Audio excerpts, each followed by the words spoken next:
Okay, time for a really anticipated video a lot of people have asked for. I'm going to do my entire British gas mask collection in one video. So there's going to be a lot of masks in this video, so be prepared, the video is probably going to be very long to watch if you want to watch all of it. And before I get started, I will say that I think every single one of these gas masks, except for one of my S10s, because I have multiple, was bought off of eBay. Actually no, I think both my S10s came from different places, but you can get S10s on eBay. So if you're going to ask where a gas mask's from, it's from eBay. And if you want to find one, you just have to keep searching for long enough and look hard enough and you'll find one eventually. So let's get started. The first mask, we're going to go in sort of chronological order as well. The first mask isn't actually a proper one, it's like a cheap replica, but I don't have any World War 1 masks, but I do have a replica of a World War 1 mask, and this is a British PH Gas Hood, or PH Anti-Gas Hood. And I will also say in this video that any masks that are safe to put on I'll do so, but some of the masks that are old or unsafe I won't be putting on, if in case you're wondering why I put some on and some don't. So this is like one of the first gas masks in existence. And the idea with one of these was that you would have the mask on. The mask is actually made of a sort of flannel material. That flannel material would be soaked in a kind of acidic chemical, so it's not very nice to have on the skin. And that acidic chemical would basically neutralise chlorine gas coming in. But it was quite quickly realised that these were very impractical things, as much as they did work. And obviously they decided they needed to come up with an idea to actually filter, you know, vapours and threats rather than just simply trying to block them with a chemical and neutralise them. So that's where you start getting the small box respirators or English box respirators, whatever you want to call them. And the idea is that you had a metal canister, which is basically what we know as a modern filter but much more primitive. That said, I don't have any actual World War 1 masks. Primarily because, you know, you'd have to keep them in good conditions, and most of my masks are just scattered anywhere I can shove them around the house to fit them. So even though I have seen World War 1 masks that look genuine for sometimes prices I could afford, I've never gone for one simply because I think personally I wouldn't keep it in the conditions it requires and I'd just damage a historical relic. That's why I've never bothered buying one. So anyway, that's a replica PH Gas Hood, so that's a good place to start. Now we'll start looking at the proper masks I have and move into World War II. Okay, so now we're going to look at the British civilian gas mask from World War II, and these were cheap, nasty things, but the idea was that they were cheap to make, so you could actually make them for your entire population. Now this one doesn't want to really come out the carrier, but there we go. So these are very simple. They've got like a celluloid eyepiece there. Mine's gone a bit hazy. You know, they wouldn't have been the most clear things to look through, but you had a celluloid sort of piece of early plastic there. You've got your arsenic filter and your normal filter taped together there. I've put fresh tape on to keep them together. And the actual interesting thing of these is that the filter unit, I don't know, well, you'll be able to see that on the camera, probably won't be able to see it. The filter itself, you're probably not going to be able to pick that up on the camera, has a valve on the inside, on the actual outside of the filter on the inside of the mask. So the filters came with the valves on, and then they were basically glued or taped to the mask to, you know, make it cheaper to make them. So very simple mask. There's not even an exhale valve on this. You simply put on with the three straps around your head. When you breathe out, it causes the mask to swell up and let air out. So as I said, very cheap to make, no exhale valves, but they fold up pretty small, and they're just designed to be very simple. Air comes through here, obviously on the intake, you breathe out. And obviously I'm not going to go into loads of details of this, but old World War II masks have asbestos in the filters, best not to wear them and breathe through them. So there you go, that's your very simple British civilian gas mask or respirator. Obviously, as I said, the main advantage of this is very cheap to make, but it wouldn't be a pleasant mask if you had to have it on for long periods, but it would have kept you alive from inhaling sort of chlorine and stuff like that at least. Wouldn't give you any protection from nerve gas, because you need the full NBC suit with the mask for nerve gas. But what mask would you issue to civilians if they wanted a slightly better, more durable gas mask? You'd give them this, the Civilian Duty Respirator, also known as the Warden gas mask. You can see it says Civilian Duty very faintly there, it's mostly worn off. This particular one was made by Siebe Gorman, I believe, if I can find a stamp on it.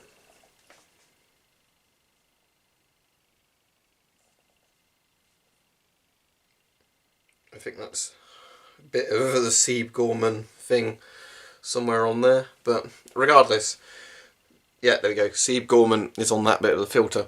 The funny thing with this one is they've stuck the XL valve from a British civilian children's Mickey Mouse gas mask on there. I guess the factory had more red ones in that day, or they needed a replacement valve. So what makes this mask better? It's got a very similar kind of filter on the front, which goes into the mask there. You might actually be able to see that valve with the XL thing on a bit clearer here. But this uses the face piece that you're going to notice on most of the British military masks that are coming up soon in this video. They all use a very similar face piece for this. The logic Britain had, I think, was let's design a good face piece and then let's make all the masks work around it. Kind of how, you know, the AK platform has been adapted into so many things. So obviously you've got your good lenses at the front there. I think people keep saying this is a Sid Wilson mask from Slipknot. It might very well be. I'm not a massive fan of Sid Wilson breaking gas masks, to be honest. And the other interesting thing is it's got a microphone input there. So that was designed so what you could do is you'd have that, you'd have a microphone that would cut into it. The microphone being in there would create an airtight seal, and there might be a very thin bit of rubber on the other side of it. And that meant when you talked, people could hear you if you're on a telephone exchange or something, because it would, you know, be a thinner piece of rubber when you're speaking. But yeah, quite a creepy, iconic looking mask. One of my favourite British World War II masks. I think my grandfather was issued one of these when he was in the Home Guard before he went into the army. Then he had a Mark V mask, but we'll get onto the Mark V in a minute. So anyway, because we said about the Mickey Mouse XL valve on there, let's have a look at a Mickey Mouse mask. Right, here he is, the British Mickey Mouse mask. As you can see on there, it's got a kind of blue filter that apparently screws on, but I've never actually tried really unscrewing it because it seems to be quite forced on. I have a feeling I'll rip the rubber if I try and remove it. You've got your arsenic pre-filter on there. As you can see, that's the XL valve. There's the little eyepieces. These are actually higher quality than the adult masks. Now, I have the feeling the actual real name for the mask is something like the Avon C2 or the C2 protective mask, C2 respirator, but it was called the Mickey Mouse mask because although it looks nothing like Mickey Mouse, the idea was they'll make it from bright colours, which is why the filter was a blue sort of colour, the mask is red, although I think some of these would have been black and blue as well. And the idea was it would encourage children to wear the mask because it was bright colours and they called it Mickey Mouse. So it's a creepy, weird looking little thing. Kind of looks like something a gnome would wear in a horror film, I guess. But yeah, the weird thing about these is they are high... Oh, yeah, that does unscrew. The weird thing about these is they are higher quality than the adult masks because they have a removable filter. Yeah, it actually says something GC Mark III on there. Anyway, there's your asbestos-filled filter. And there's, I don't know what millimetre of thread that is. I don't think it's 60mm, but anyway, maybe at some future video I'll have a look into this filter a bit more. But anyway, the idea was that the children's masks were made to a higher standard, not necessarily to protect children, but just because I think the idea was to make them look nice to wear, they'd have to spend a bit more money designing them. Once children were big enough, they were just given a small size adult mask, but for sort of 5 or 6 year olds, they had the Mickey Mouse mask. I think my grandma said when she was young, during some of the war, she had one of these masks, so there you go. Little Mickey Mouse mask. Right, now we get onto the British Army gas masks, and this is a Mark IV General Service Respirator. So that, as the name implies, there were other Mark General Service Respirators before it. So this mask's quite interesting. The inside is made of rubber, as you can hopefully see, but the outside is covered in what's called stocking net, which is like what bandages are made from. It's kind of a canvasy material, and the hose is covered in stocking net. So you've got your 2 eyepieces. I'm not going to put it on because it's dirty and the age. You've got, it's not really a voice diaphragm. No idea, it's mostly an XL valve. I have no idea how loud it'd be if you tried to speak with it, because I'm not going to put the mask on. You've got a sort of stocking net covered hose, and then you go to the filter, and you'll notice I've got some tape over there because this is absolutely filled with blue asbestos. But you'd wear it in a satchel. I'll demonstrate that with my Mark V in a moment. You'd have that on your sort of chest there, with the satchel, mask on, and then you've got both a charcoal and asbestos particulate filter, so vapour and particle filter there. The funny thing is, Mark IV masks tend to be in better condition when you find them for sale than Mark Vs, because the stocking net coating the outside of the rubber and as you can see there, the rubber is actually decently thick. It's not like really thin rubber. The stocking neck coated rubber has actually preserved it. But when they went on to the Mark V mask, to make the mask cheaper to make, what they basically did is said, let's take the stocking net off, and also because stocking net could catch chemical weapons in it, it would then make the mask harder to decontaminate. So the stocking net covered ones look really cool, but unfortunately, for cheapness reasons, when they moved to the Mark V, they got rid of the stocking net. Okay, let's look at the Mark V. Now I have two Mark Vs, so I'm getting out my one with a better conditioned bag, so you can see the bag a bit better. So again, I won't really bother showing you the filter section of it because you saw that with the Mark IV. But it's essentially the same mask that's not coated in stocking net. The filter sits in the bag and there's a hole in the bottom of the bag so you can breathe through it. And the only real difference is, other than cutting down on the stocking net covering it, what they've done is they've got the microphone input thing on here that was also on the Warden mask. So you'll probably be noticing this looks a lot like the Warden mask, just in this bit where the pipe goes in and you have the exhale valve, that would be removed on the Warden mask and you just have a filter there instead. So, yeah, it's a pretty standard mask. Now that's interesting, although it's a Mark V, this says number 43, so maybe they had a weird sort of system for numbering these, but can I see the manufacturer stamp? JB, so I assume that's JB rubber or something, 1942 on that one. So, yeah, as I said, not going to wear it, but that's sort of what it would look like if it was on. Fairly simple sort of setup for these. Intake goes in there, then the air comes out around that section, and then you exhale through there. But yeah, Mark V's and Mark IV's had the filters attached via the hose, where there's wire crimped onto like this little bayonet kind of spike thing that comes down here, a pipe. The wire held the pipe on, then you wired the filter on with a tight bit of wire as well. So you didn't really get issued with spare filters for these. As I said, this was the mask my granddad had when he was actually in Normandy and everything with this sort of mask. He remembers it as being fairly comfortable as far as I'm aware.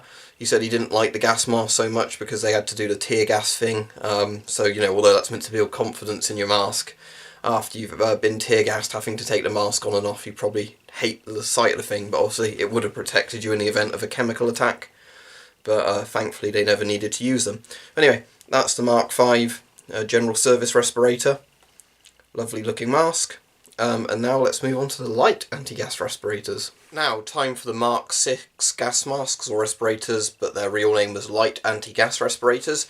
Now, I don't know if this is the original bags they were issued in, or if this is the the Danish surplus bags, because Denmark bought a load of these after the 1960s when Britain got rid of them. And then once Britain got rid of them, when the Danish bought them, the Danish had them for ages and used them with 40mm filters, as well as German GM38s and a load of other masks. And then they all sold them as surplus as well. So chances are if you get a surplus one of these, you're going to get one with Danish stamps on it. So anyway, this is the Mark I light anti-gas respirator. The big difference between this and World War II masks is that, or most of the British World War II masks, is that you put a 60mm filter directly on the side of it. This one says URP on it. It's got the sort of standard 6-point head harness most of the British masks had.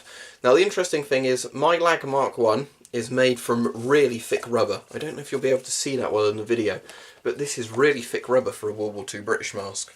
And some dates on the bottom, and you can see the Dutch crown. Not the Dutch, keep saying that, the Danish crown there. Anyway, put this mask on if it still fits me alright. I might have to put it on the top and pull it down.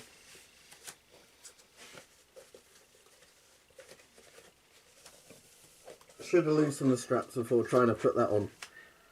There you go. For a World War II mask, I guess this is very lightweight with the 60mm filters. There's nothing to stop your breath flow from fogging it up. No anti-fog system, so they're a bit primitive in that regard. But yeah, for what came before, they were very nice masks. Now, these are only actually made in right-handed shooter configurations. Supposedly, if you're a left-handed shooter, they told you to use your old mask. You're not getting one of these new masks. Anyway, that's the LAG Mark I. Let's have a look at the Lag Mark II. Yeah, mine's in the same sort of bag, just the straps are missing.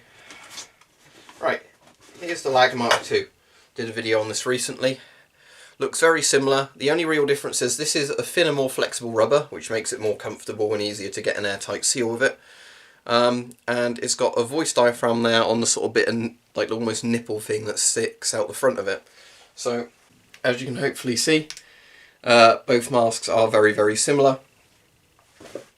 Both take a 60mm filter. This isn't an original one, this is a Canadian one because it's safe to use. But you just simply screw the filter onto the side of the mask.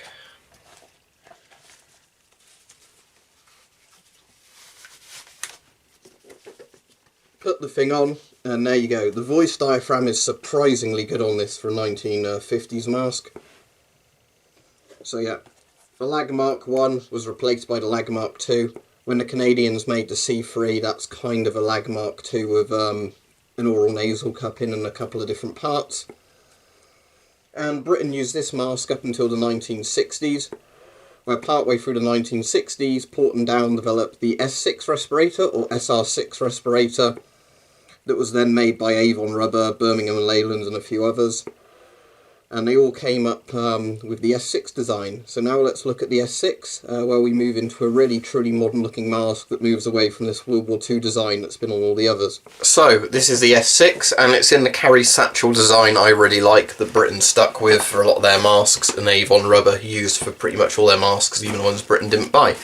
So it's a sort of Velcro lid. On the later ones it would have buttons on as well to give it an even more secure thing. You've got a side filter pouch inside, and then what you've got is your actual mask. So now Britain has moved into the modern era and is using 40mm masks. This particular S6 is made by Leyland and Birmingham Rubber, and it's a very good design. So this one actually is quite funny because it's dated 1987, which is officially when Britain should have stopped using these and already be going on to the S10, but I guess production runs didn't quite go the way they wanted them to. So as a 6-point head harness that's made out of a kind of stretchy elastic, should have known that, a slightly better buckle system for adjusting it than the previous masks. Now if you look in here, we finally got a mask that's quite modern looking on the inside. You've got an exhale valve that I think kind of includes a voice diaphragm, but I'm not totally sure. You've got like your proper chin support and everything in there. You've got your oral nasal cup so it doesn't fog up. And you've got obviously these weird eyepieces, which are both good and bad. The good thing is they give you a really good field of view. The bad thing is they make you feel a bit sick when you're wearing the mask for too long because of the way the lenses curve, which you might be able to see the way the light's reflecting on that. That curve has a really weird effect on your vision as you're wearing it. Now it has this weird tap inside it, which is going to be hard to show on camera. You can just see it there with my fingers. And this tap's really weird. Basically, I've read lots of different things on this and heard different things in the comments from people, so I can't tell you exactly what it's meant to do. What it does do is it adjusts the pressure and the kind of inflation of these sort of bits around the mask. So the idea is that you can open this as a tap and blow into it and then turn it and seal it, and that makes this kind of inflatable cushion go up around the mask. That's what I always thought it was for, but apparently some people say it regulates pressure inside the mask. So you're meant to leave the tap slightly open, and then apparently as the temperature changes and the altitude you're at changes with the mask on, the pressure adapts to it. So I don't know which is true. I'd personally go more for the inflatable kind of comfort thing, because a later Siebe Gorman mask we'll get to in the video has the exact same system, but it's designed so you blow it up and then plug it with an actual plug that you don't take out, and then that keeps the thing on. But anyway, let me show you the mask. I'm just going to do the pull down technique for this because it's easier to do. So there's your S6 respirator, most famously used in Operation Nimrod by the SAS, but the entire British Army used it from the 1960s to the 1980s. I think reservists and things like the RAF regiment actually had this for a lot longer. But yeah, the fisheye effect on wearing this is really weird. If I turn my head like this, everything kind of seems to be moving in a weird way. So anyway, yeah, you've got a good field of view of the mask. I think this mask looks quite sinister and cool. So as you can see, yeah, if I look that way, like I'm looking right, everything's sort of distorted and weird. So yeah, the advantage is you get a good field of view. The bad thing is it makes you feel sick if you wear it for too long. But it is a very comfortable mask. Other than that, you know, the partially inflated rubber thing gives a nice cushion to your face, makes a good airtight seal. They also had an interesting system on here for loading the 40mm filters.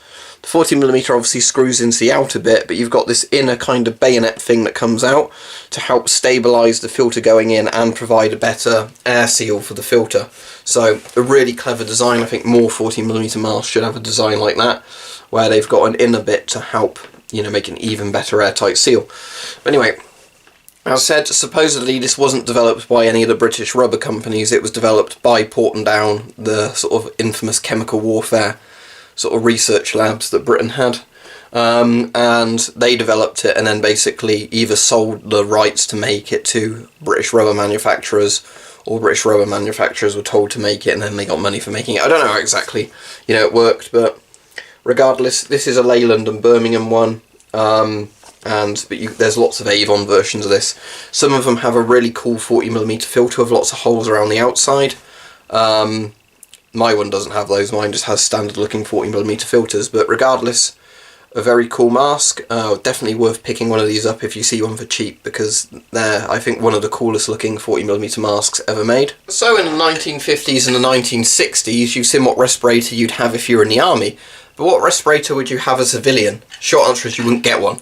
But this is what they designed for you to have if you were to get one. Looks a bit like a plague doctor's mask, I suppose, with the beaky bit on. And this is basically like an upgraded World War II civilian mask. This is the C7 respirator, very rare. If you find one at a good price, buy it. Just buy it because they're rare. What happened with these is they designed them, they started making them. They then said, oh, this is a bit expensive to give all the peasants one of these masks. What ho, let them die. So what they did is they recorded the masks, either recycled them, destroyed them. There's lots of funny stories about what they might have done with these masks. But now and again people look in their attic and say, oh, there's an old gas mask in here, I'm going to sell it on eBay. And then they put one of these up for sale, sometimes not knowing the real value of the mask, or they can't get the real value of the mask for it, so they have to lower it to, you know, 30 to 50 quid and then they get a sale. Supposedly these will sell for £200 if you're lucky, if you're trying to sell one. The inside of these masks is very basic. It's basically the World War II British mask, except for it's got two separate eyepieces. It's made from a better rubber and it's got an XL valve with this weird circular thing. Some of them are more of a gold colour, some of them are more of a silver colour. But regardless, if you see a C7 for sale, pick one up if it's a reasonable price, because they are rare and interesting masks. But yeah, the reason they're not very well known is because they record them, because don't give the peasants gas masks, you know, the poor people can die. I mean, the logic is obviously in a big nuclear war everyone's going to probably die anyway, but as much as I do complain about the evil commies and all the evil stuff they did, at least the evil commies made civilian respirators, so there is that.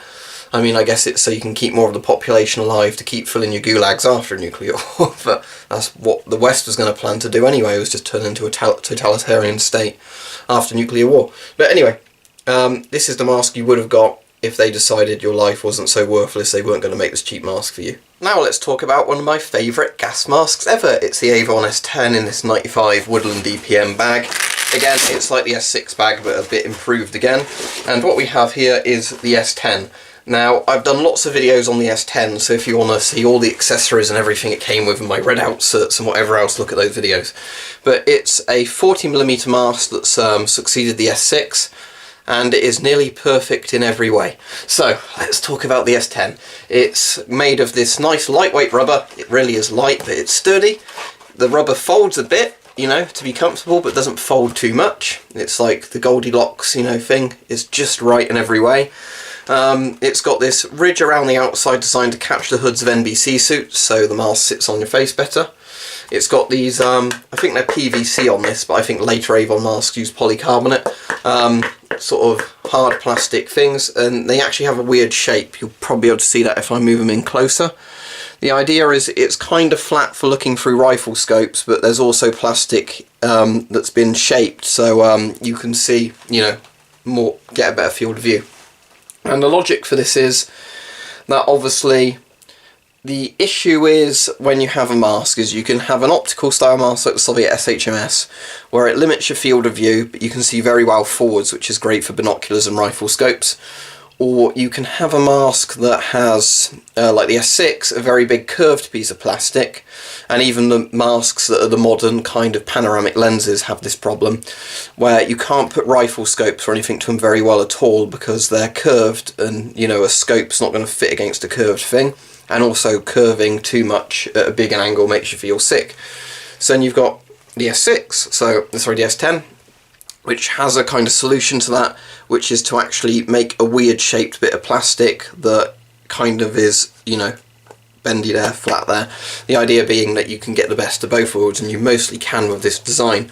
Okay, so on this side you've got what's basically a little voice diaphragm you can clip a radio onto.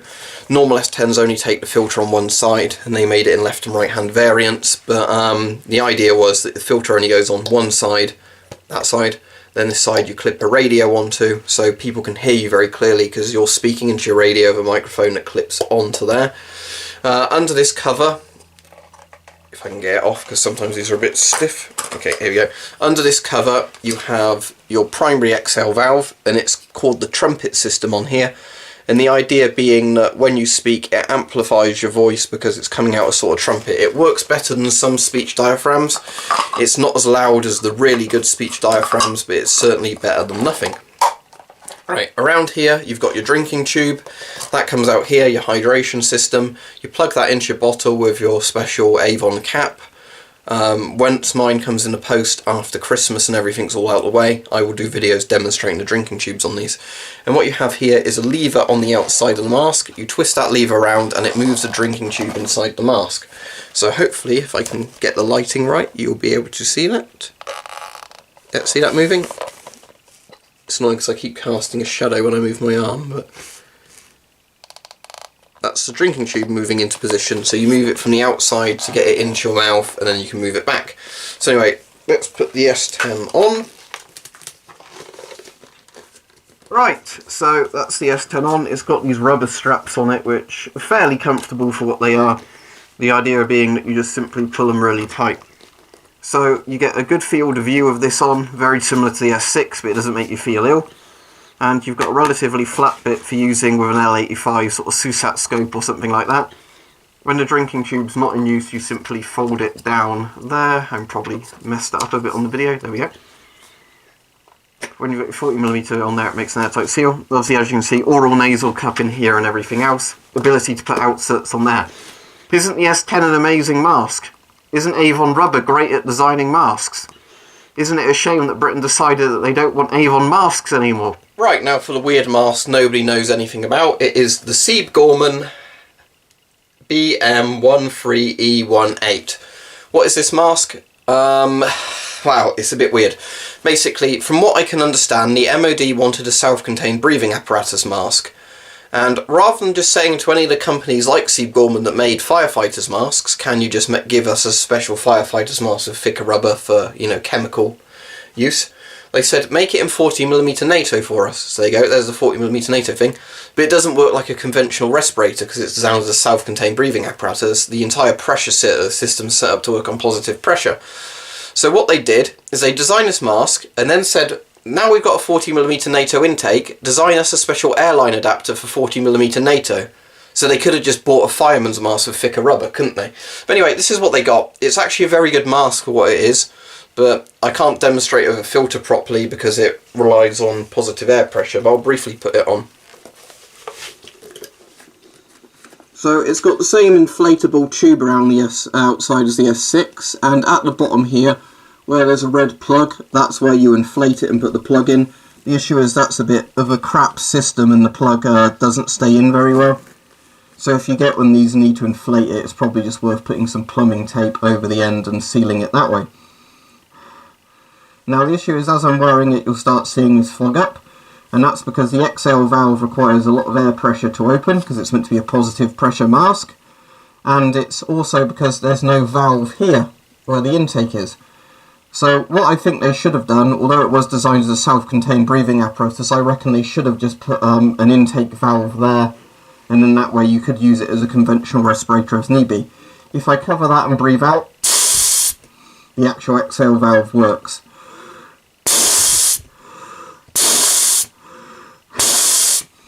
I said this would probably work fine in the way it was designed for. But it was the MOD with weird requirements, saying to them, you know, rather than simply make us one of your firefighters' masks for thicker rubber with the standard airline intake, make it in 40mm NATO, then make an adapter to use the standard airline intake. It's completely pointless. But there you go. The mask itself is actually very high quality. It's just very weird because, you know, why did they think they had the need for this? I don't know. Anyway, so there's this, and then this apparently sat in storage. They basically bought loads of these. Siebe Gorman sadly collapsed fairly recently. They were bought out by another company and then liquidated. You know, another proud mask manufacturer, diving equipment manufacturer that has been around for hundreds of years. No, liquidate them. So sadly no more Siebe Gorman.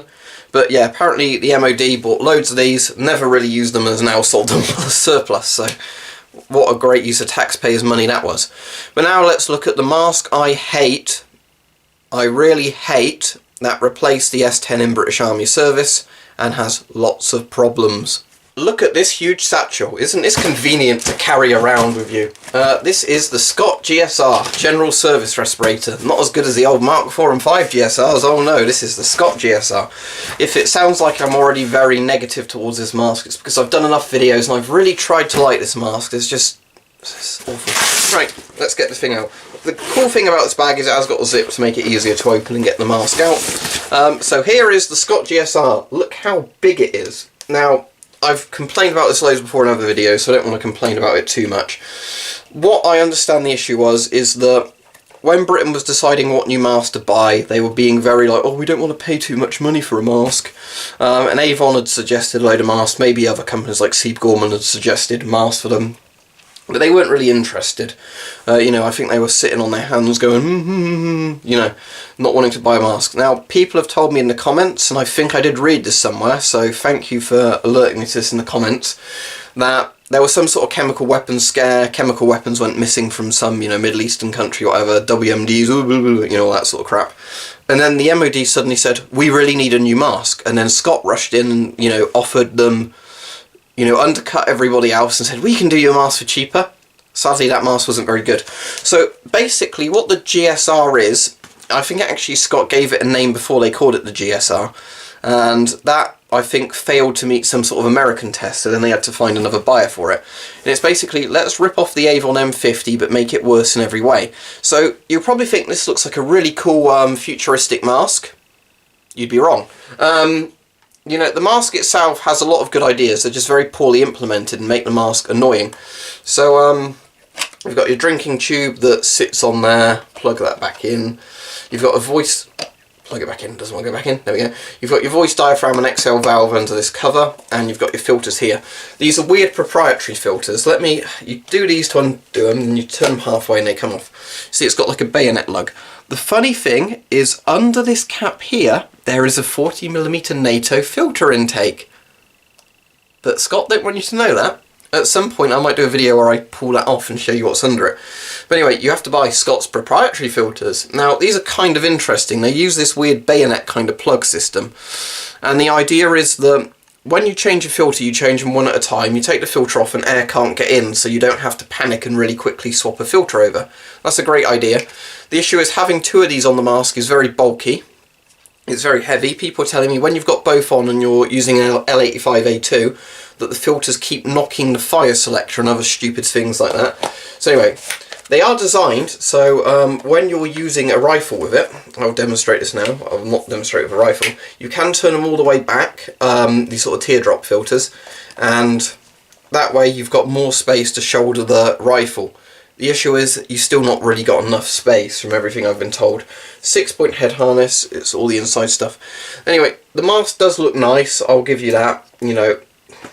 The issue is there's also this weird thing in the chin, which you can see it there, it's like bulky. And apparently the idea is it collects water in it and that helps you exhale the water so your mask doesn't sweat up. Again, it sounds like a good idea. The issue again is it's poorly implemented, it adds a lot of weight to the mask and it digs into your chin when you're wearing it. So anyway, let's put the mask on.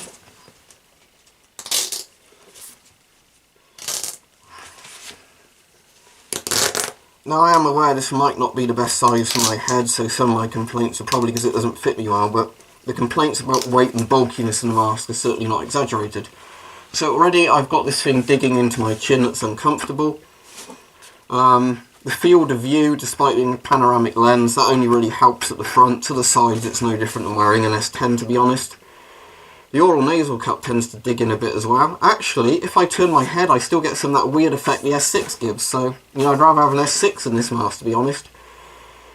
So yeah, fundamentally this mask could have been brilliant if they did it right, but everything's kind of in cheap and rushed on it, and it's just not good.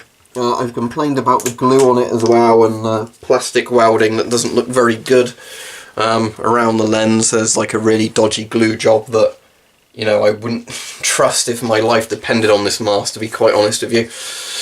So that's enough of me, you know, saying how bad this mask is. This is a mask, in my opinion, where if it was made to a higher quality standard, the parts are planned out, it would be very good. I guess that mask would be called the Avon M50 and not the Scott GSR. An interesting enough mask, but I'd much rather have an older S10 than this mask if I had to rely on a mask. Even if it was a 30-year-old S10, to be quite honest. Right, let's end the video on a more positive note and talk about some of the really good respirators that British companies are still making. Let's look at the Avon FM12 and CT12 respirators.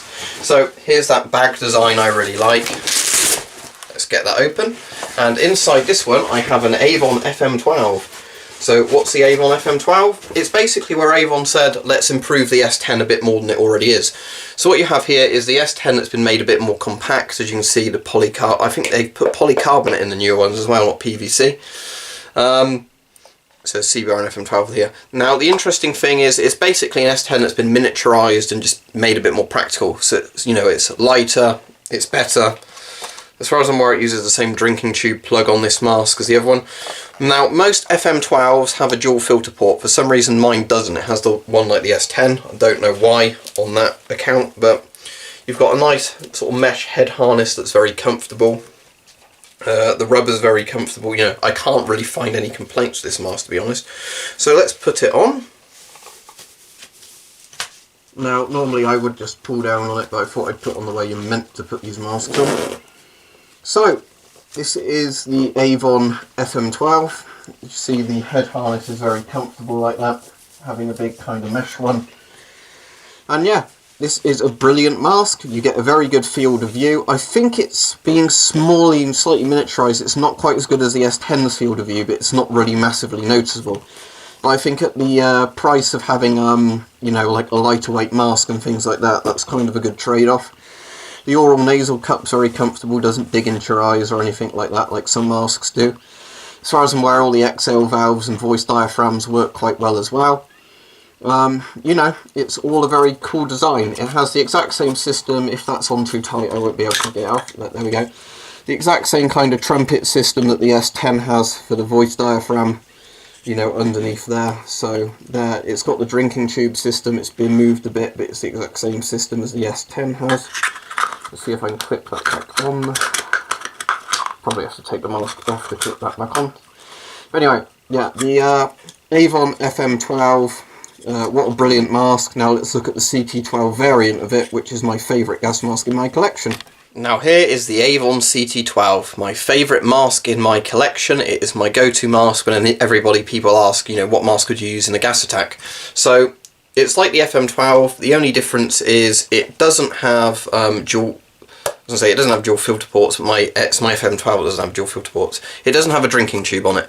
The idea is the CT12 stands for basically Counter-Terrorism 12, and the idea was that they wanted to make the same mask but even lighter and more simple, just for you know, like counter-terrorist armed police kind of use, where they wouldn't need the drinking tube. So other than that, it's the exact same mask. Now, this is what the FM12 would be like if it had the dual things removable, which I just dropped. But what this is it's called a blanking plug. So it's basically a little speech diaphragm built into here, and this is the side that goes into the mask. That's the outside one. Easy to tell which way it goes because it's got the thing to help you screw it on. So it means you can either have two filters on the mask, swap the filter from side to side, or you can have, you know, your radio clipped on there, same as an S10. So let's put the mask on and do it up.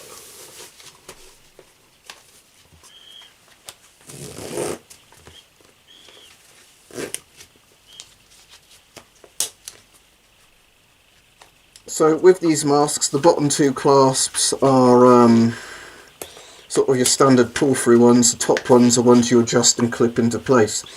So it means you only really have to adjust the bottom two straps to take the mask off and on, which makes getting it back to your face shape very simple. This mask is incredibly comfortable. I could wear this for very long periods. It makes a very good fit with my Anglo face, which is obviously an advantage. And yeah, it's lightweight, it's practical, it's, you know, a tough mask. It does everything it needs to do, and it's a brilliant mask. So as I said, Avon masks are always great because they're a company with a lot of history designing respirators, so they actually know what they're doing. This is kind of my mask that's like my purity test for other masks. I think about how great my CT12 and my FM12 are, you know, and by extension the S10, but it's the earlier version of them. And I think, how good is that mask? And how, you know, I've got a new mask that's like a modernish one. How does it compare to the CT12 or the FM12? If it doesn't compare to them, wow, it's a bad mask. Now, Avon's latest masks are the M50, C50 and M53. A lot of those are in US service. Now, from what I've heard, and I can't verify if this is true or not, so take it with a pinch of salt, the CT12 and FM12 are used in Britain by the armed police and the SAS, and supposedly it's because the SAS said the GSR is a load of crap. We want to stick with the CT12, or we want you to buy us FM12, CT12s, whatever. Because they like the S10, they wanted a mask like the S10. I can't find much information that either supports that or doesn't support it, so take it with a pinch of salt, because I've heard people arguing both points. But regardless, the CT12 and FM12 are amazing masks, and that's my entire British gas mask collection. I hope you've enjoyed it.